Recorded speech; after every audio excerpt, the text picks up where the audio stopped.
وكنا نخوض مع الخائضين وكنا نكذب بيوم الدين حتى أتانا اليقين ও ভাই আখিরাতের ইয়াকিন বাড়াও বহুত মানুষরে আমরা খান্দ বইয়া বইয়া নিয়ে কবর তৈরি আইছি দিনে তো কোনো দুমা উঠতে দেখলাম না ডান্ডারও আওয়াজ শুনলাম না সে তো সুদ খাইলেও সফল মিশা মাতলেও সফল ইলে একটা অশ্বাস আছে না নি কিছু ভিতরে এটার জবাব হইল কি কবর সবর লাগি সমান হইছে না এই কবরের ভিতরে যাওয়ার পরে মানুষের উপরে যে সিতম আয় যে মুশকিলাত আয় আল্লাহ জিন্নাত আর ইনসানের লাগি এটারে পর্দা করে দিলেই জীবজন্তু শুনে বুঝে যে কবরের মাঝে কি দাও মানুষের জিন্নাতে আল্লাহ এই শক্তির থেকে মাহরুম করছেন কারণ এরা পরীক্ষা দিত এরা স্বাধীনভাবে চলিয়ে গিয়া পরীক্ষার সম্মুখীন হইত এর লাগিয়া আখিরাতের প্রতি আল্লাহ আমরা পূর্ণ আস্থা বিশ্বাস জন্মাই দেখো সবে আমিন আখিরাত আমানতু বিল্লাহি ওয়া মালাইকাতিহি ওয়া কুতুবিহি ওয়া রুসুলিহি ওয়াল ইয়াউমিল আখির আখিরাতের দিনের উপরে ঈমান আনলাম পড়িছি না আমরা আল্লাহরে চিনুকা আল্লাহর নবীরে চিনুকা কোরআন শরীফ চিনুকা আজকাল কোন নতুন ফেসবুকের ডিজিটাল প্রজন্ম যারা আল্লাহর নবীর এরকম গাফিল যে আল্লাহর নবীর বাপর নাম জিগাইলে মনে অনেকে কইতে পারত আগর জমানাত মসজিদে পড়াইতে না সাইর কুরসি সাইর ফরজ ওই পড়াইতে না মোহাম্মদ ইবনে আবদুল্লাহ ইবনে আব্দুল মুত্তালিব ইবনে হাশিম নবীর সাইড সিঁড়ি পর্যন্ত মুখস্থ করতা সব উম্মতে আল্লাহ কোরআনে ফরমাইছেন যে কোনো নিরীহ মানুষরে মারল সেজন্য সারা দুনিয়ার মানুষরে মারল কেন বলতে মানুষের দাম মানুষের জানোর দাম আল্লাহর কাছে বেশি আর এই মানুষরে আল্লাহ এক উদ্দেশ্যে দুনিয়াত ফাটাইছেন অন্য মখলুক এই উদ্দেশ্যে নাই অন্য যে সমস্ত জীবজন্তু আমরা দেখি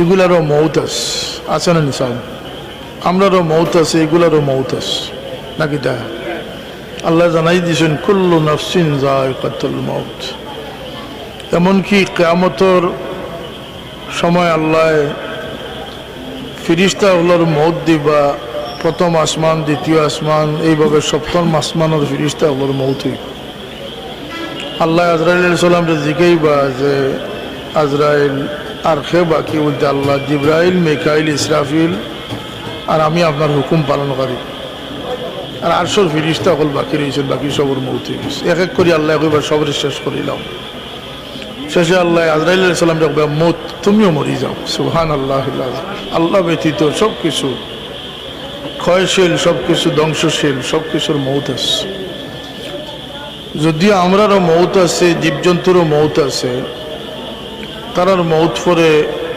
এক রেওয়ায়ত আছে তারারে আবার জিতা করা হইব সিঙ্গালায় আনা সিঙ্গালারে যে মারছন বড়ই ছোটরে খামড়াইছন ওগুলার বিচার হইব এরপরে সব কিছুর আল্লাহ মাটি বানাইলি কিন্তু মানুষ এই সময় মাটি হইতো না যখন সব কিছু মাটি হয়ে যাব তখন মানুষের দৌড় শুরু হইব হুকা সুবহানাল্লাহ আমরা শয়তানি একটা ইলিম আমরা মাথাতে আছে যে জন্মটা কি আমার দৌড় শুরু হয়েছে আর মরার সময় গিয়ে আমার দৌড় শেষ অত বাড়তি সময় লাগে আল্লাহ মানুষের অত গুণে মানে সম্মানে দুনিয়ার দিছেন না আমরা জন্মর আগেও আসলাম হুকা সুবহানাল্লাহ আসলাম না নি আমরা খানো আসলাম আলমে আরওয়াত আসলাম রুহরে আল্লাহ একলগে বানাইছেন রুহানি জগতও আমরা আসলাম ইন্তেজারও আসলাম কোন সময় ডাক পড়ে কোন সময় ডাক পড়ে আল্লাহর শুকরিয়া আদায় করি যে আল্লাহ আমরা এমন এক সময় ফাটাইছেন যে সময় তার হাবিবর উম্মত বানা যায় হুকা সুবহানাল্লাহ আমরা যদি 1700 বছর আগে আইতাম আমরা তো কোনো এখতিয়ার আছে না আল্লাহ তো মেহরবানি করি তার হাবিবর উম্মতের মাঝে আমরা সামিল করি দুনিয়াত পাঠাইছি আর এই উম্মতরে আল্লাহ কইন ওয়াজতাবাকুম, আমি এরারে সিলেক্ট করিয়া যারার কিসমত উজালা হইছে তারারে আমার হাবিবর উম্মত আমি শামিল করছি। মুসা আলাইহিস সালামের তৌরাত কিতাব পড়িয়া আল্লাহর কাছে জিকার করই, আল্লাহ এই কিতাবের মাঝে এমন এক উম্মতর খুশখবরি রইয়া গেছে যারা আমর বিল মারুফ নহি আনিল মুনকার করবা, মানুষের বালার দিকে ডাকিবা, মন্দটা কি বাঁচাইবার চেষ্টা করবা। আল্লাহুম্মা জাআলহুম উম্মতি, আল্লাহ এই নেক উম্মত হলরে আমার উম্মত বানাইয়া দেও। আল্লাহ কইন না মুসা তিলকা উম্মতু আহমদ, ই নেক উম্মত কল আর কারো লাগে না, আমার আহমদ মুস্তাফা লাগে আমি রাস। আল্লাহ একদল উম্মত আইবা যে উম্মতে কিতাব মুখস্থ করবা, অর্থাৎ কোরআন শরীফ মুখস্থ করবা।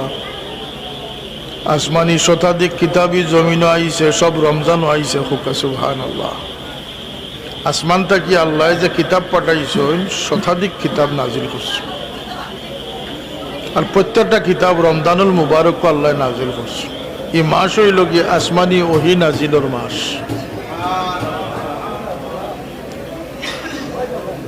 কিন্তু কোন উম্মতে কিতাব মুখস্থ করার শক্তি রাখছেন না আল্লাহ। এই উম্মতের ঘরে ঘরে হাফিজ সাহেব বনবার তৌফিক দান করেছে। আমার কথা বুঝরানি আপনারা? কিছু লড়লে চললে বোঝা যাইব বুঝরা। আমি একটু পিছন থেকে টানিয়ে আনি আর খেনে আজকাল মানুষে ও যে ওয়াজ নসিহত আমরা দেশ কম ওর না, কিন্তু ওয়াজে ফায়দা কম করে। এর লাগে আমি একটা আয়াত শরীফ তিলাওয়াত করছি। আল্লাহ ফরমাইছেন ফাযাক্কির বিল কুরআনি মান ইয়াখাফু ওয়াঈদ, নবী আপনি কোরআন তারার কাছে বিবৃত করুক যারার আখিরাত সম্পর্কে ভয় আছে। আমরা সমাজও আজকে ওয়াজের অভাব নাই, কিন্তু মানুষের আখিরাত মুখী না থাকায়, মৌত সামনে বাস্তবে না দেখার কারণে, ইয়াকিন কম হওয়ার কারণে ওয়াজের রঙে যার মানুষ তার তালগাছ আমার হইয়া বইতাছে। কথাটা কিছুটা হইলেও ঠিক না নিচাব কথাটা। আপনি ওয়াজ করাইতে আর মনে মনে কইতা তাল গাছ আমার, তো এই ওয়াজ করানোর কোনো ফায়দা নাই। সুদ করে মনে কররা যে আমি সুদ খাইতে আছি খাইমো, কিরায়া করি মেসাব একজন আনলা যাইন সুদ খাওয়া অবস্থায় জন্য তো বুঝাইতে পারেন তাই বড় বালা হুজুর। জালিমে জুলুম কররা খুনাখুনি দেখে ব্যস্ত ফসাই দিলাইতে পারেন তাই বড় বালা হুজুর। ঠিক না কথাটা? আপনারা কি তাহলে ফুতর বাটির ওয়াজ শুনতা নি না হাসালগর ওয়াজ শুনতা? জবাব দেখো আপনারা। ফুতর বাটির ওয়াজ শুনলেই তা আমরা লাগে সম্ভব হইত না, হাসালগর ওয়াজ করব। ইমান এমন এক জিনিস, ই দৌলত রে আর না জান। সারা দুনিয়ার দৌলত থেকে ইমানের দৌলতের দাম বেশি। আমরা বড় বোকা, কাগজর টেকারে ভাড়া দিবার লাগে সিসি ক্যামেরা লাগাই, সিকিউরিটি গার্ড ডাকি, মনে করি আমি নিরাপদ হয়ে গেছি। আমার দৌলত কোনটা সবচেয়ে বড় বলতে ইমানের দৌলত সব থেকে বড়। এগুলো প্রতি মুহূর্তে চিন্তাই হওয়ার সম্ভাবনা আছে। শয়তান আছে না আমরা করে দি লাগাই চিন্তাই করিলি। আল্লাহর হাবিব সাল্লাল্লাহু আলাইহি ওয়াসাল্লামে ফরমাইন,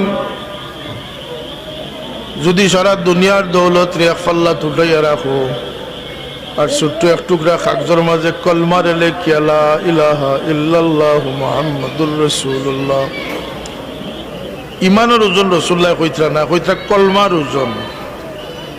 ও কাগজ খান এক পাল্লাত রাখি দিলে কাগজের ওজন বাড়ি হইব, এটাও রাসূলুল্লাহ কইতরা না, কইতরা কাগজ রাখার লগে লগে সারা দুনিয়ার দৌলত রে বাতাসে উড়াইয়া দিলে। এখন বুঝো আমরা কলমার দাম কতটুকু। আমরা তো বেশিলাই খুব হস্তা,